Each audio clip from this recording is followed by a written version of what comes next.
All right, this next news article comes to us from Wesley Yanpool over at IGN. Writes, Ubisoft exec says gamers need to get comfortable not owning their games for subscriptions to take off. Oh boy, here we go. An executive at Assassin's Creed maker Ubisoft has said gamers will need to... hang on, I paused for half a second there because I'm like, really? That's like, yeah, they make Assassin's Creed, but Ubisoft has so many great properties. It just seems weird to like narrow it down to just one. But anyways, I digress. Ubisoft, makers of Just Dance. That's what honestly, they should have said anything. That would have made more sense. They've been making that forever. Sorry. Gamers will need to get comfortable not owning their games before video game subscriptions truly take off. Speaking to discuss the launch of Ubisoft's new Ubisoft Plus Premium and Ubisoft Plus Classic subscriptions, Philip Tremblay, director of subscriptions at Ubisoft, explained to GamesIndustry.biz what needs to happen before subscription services become a more significant slice of the video game business. I don't have a crystal ball, but when you look at the different subscription services that are out there, we've had a rapid expansion over the last couple of years, but it's still relatively small compared to the other models, Tremblay said.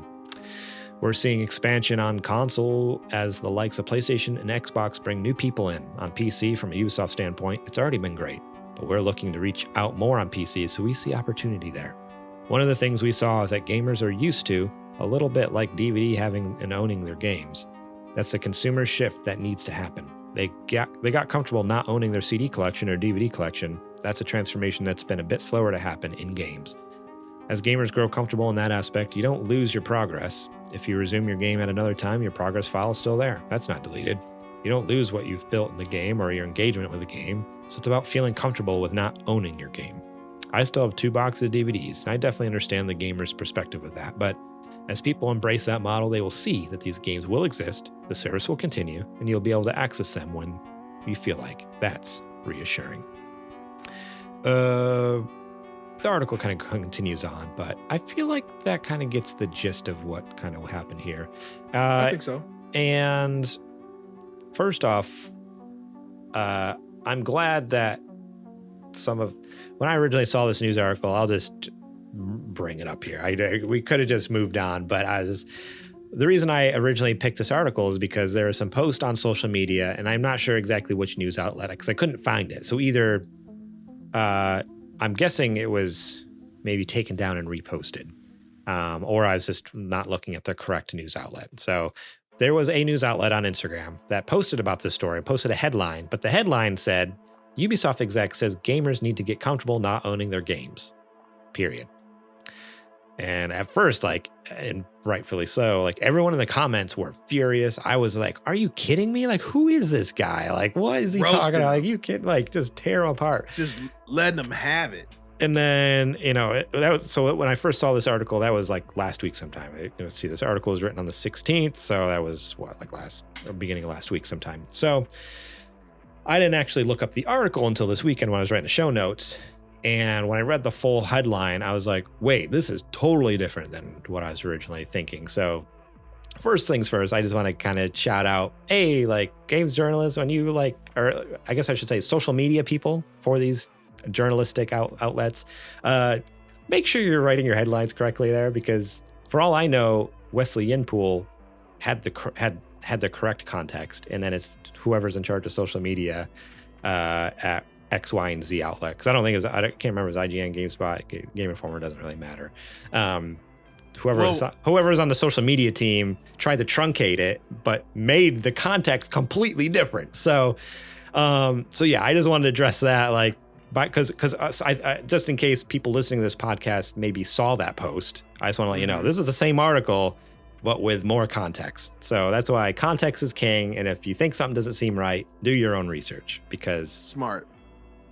Don't just go flaming on the internet, because for all you could have clicked on the article and been like, oh, that's not what he said at all. But yeah, so now that I actually talk about the article here, then I guess I just want to start off with he says, as people embrace the model, they will see that these games will exist. These games will exist. The service will continue, and you'll be able to access them when you feel like. That's reassuring. Talking about games in reference to movies and music and stuff like that. But the problem is, there's been there's been time and time again where that's not been proven to us. That's not been true, Adrian. And how are we supposed to trust these people? And when they say that, when in reality, there's games that we can't play, like Metal Gear Solid 4, just stuck on PS3. Yeah, like just off the tip top of my head. And there's so many classic games. Like, just go to talk to Nintendo over there. Like, they're like locking stuff down. They literally have these virtual machines on the Switch, and they're still refusing to put like some big titles on there just for what? Well, they'll put one like every 4 months, 5 months. Right. But why aren't they like, okay, like give us access to Pokemon on the Game Boy Advance and the Game Boy Color? Like, I mean, like, what's going on? Like, it's the reality of it versus what this guy is trying to tell us. Like, no, it'll always be there. You'll always be able to access it. It's like, no, I won't. No, it won't. I won't be able to. We can't trust you. We can't trust anyone. We can't trust any of these companies. You know what this is right here? For the listeners, this is a 3DS. Guess what happened to it mid last year? You can't buy games on it no more. Yep. And this isn't the first thing it's happened to. All right. So whatever online service that they tell you is going to be around forever, it's not. It's not. Not at all. It's not. So, and that's what I think he was saying was it comes with the territory in that sense when you decide to switch to the subscription model. But like he compares it to DVDs and music, but the thing is, like, there are vast collections of DVD and music libraries that are available today for, like, especially, I mean, more so music. Like, there's definitely movies that are lost to time, unfortunately. That is a thing. But like music is like, holy cow, like the amount of music that is on Apple Music and on Spotify and all these places, like that is something that is very much like very well archived for generations and generations to be able to listen to. Right. But even still, a good licensing disagreement comes up, it gets pulled. Nah, it's gone. So and just like that.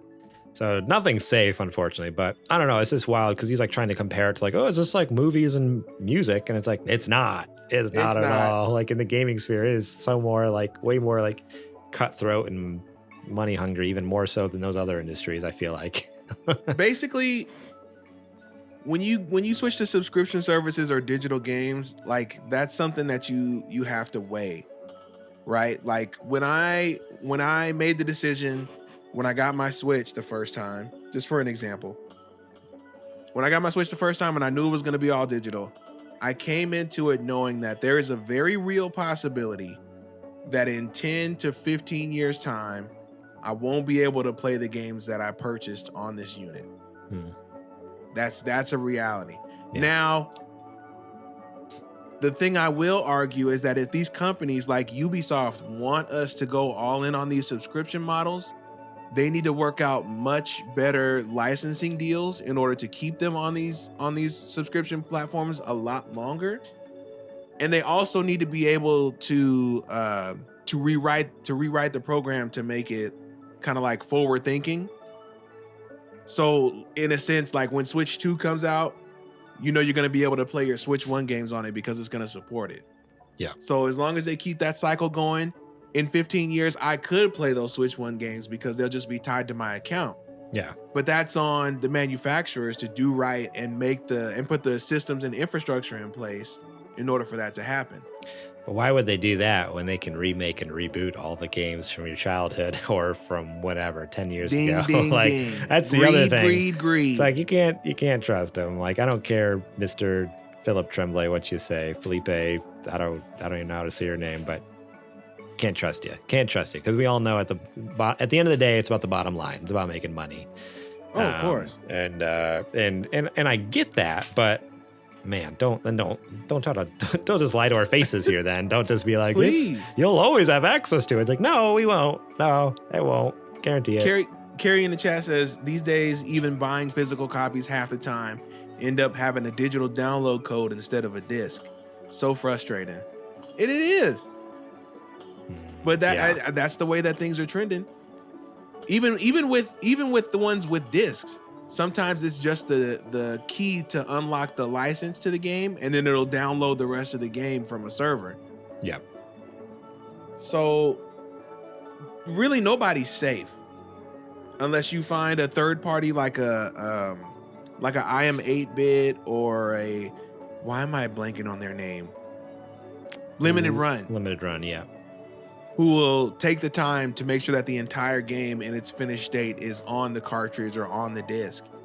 But even now, even at this point in time, that's an extremely niche market compared to the vast majority of people who are just downloading the game because it's easier. Yeah. Yeah, it's convenient to download a game, but man, you're just at the mercy of. You are, and that's the trade-off, right? I had a bunch of digital games even on PlayStation 3. And the last I researched, you're supposed to still be able to purchase it. You can't buy stuff. They shut down the store, but if you've purchased stuff, you're supposed to still be able to download it. But the last I tried on my PS3 to install some stuff, and it won't let me. It just downloads, it says install error like that, or download error. And it's sad. So I was like, all right, even when they say, oh yeah, it's still working, like even then it's not even technically working. And I'm like, what the heck? Like I have this PS3 library, this huge digital library. It's working like, if you do this.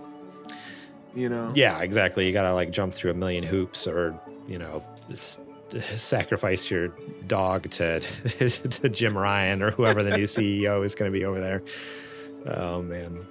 But that's right. He's out next month. We haven't gotten any updates on who's gonna take his He's probably place. just trying to sneak out quiet. You know what? He's not a creep like other CEOs. I'm gonna let him have it. If he wants to dip out quietly out the back door, he can do that. That's fine. May not have liked him that much, but yeah, he wasn't a creep. He wasn't a bad guy. He just wasn't a great CEO for PlayStation. Right. Very different than like Bobby Kotick, who was a terrible trash person. Yep. Thank you so much for watching that clip from our podcast. Remember, if you want to watch the whole episode, the full episode, link will be in the description below. You can click on that and check it out. We got listener questions. We got more news segments. We got what you playing. We got a lot of fun things. So yeah, more than just the news. There's a lot more to the show that you should go check out. So remember, click that link in the description. Check out that full episode.